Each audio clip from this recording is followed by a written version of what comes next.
Tokyo Ghoul is an intense, gripping horror anime that also addresses intense and difficult topics in a mature way. It's an anime that uses psychology as a framework to build interesting narrative parallels between characters on either sides of a bloody secret war for the city of Tokyo.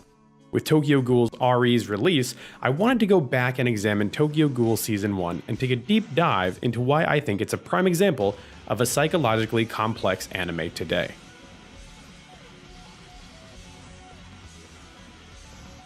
Tokyo Ghoul is set in modern-day Japan, and shows a world that has been overrun with ghouls, or people that need to eat human to survive.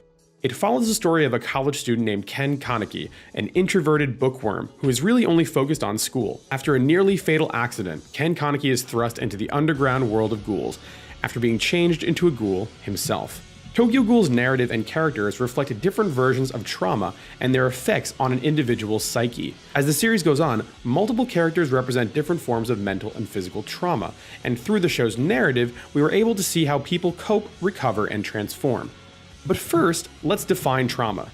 Trauma is defined as damage to the mind that occurs as a result of a severely distressing event. Trauma is often the result of an overwhelming amount of stress that exceeds one's ability to cope or integrate the emotions involved with that experience. Trauma and its side effects are present throughout the entirety of Tokyo Ghoul. Even in early arcs, it shows us characters going through intense pain and trauma. And those characters are Toka and Nishiki. Both characters are very abrasive, headstrong, and are very emotionally closed off. As we learn more about them, we learn that there is much more than meets the eye.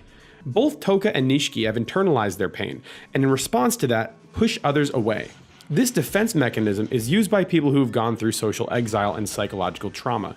They internalize their own struggle and want to isolate themselves from others. Nishiki and Toka both realize that ghouls are social outcasts, and since they're both teens, social standing is extremely important. Both push people away to create an isolated barrier to protect them from being hurt from any real emotions. However, through their travels, they meet humans that they are able to connect with, and eventually they let their guard down. After Nishiki meets his girlfriend Kimi and reveals that he's a ghoul, he completely changes. And this shows us as viewers that one way to overcome intense personal trauma is through the bonds that we form as we grow. In fact, that theme is constantly expressed throughout the anime, the duality of our connections to one another. Our relationships are able to be twisted and cause pain, but they're also able to help us grow and transform into someone completely new. Tokyo Ghoul shows us a world where our pain can make a positive impact around us, even if it's only for a moment.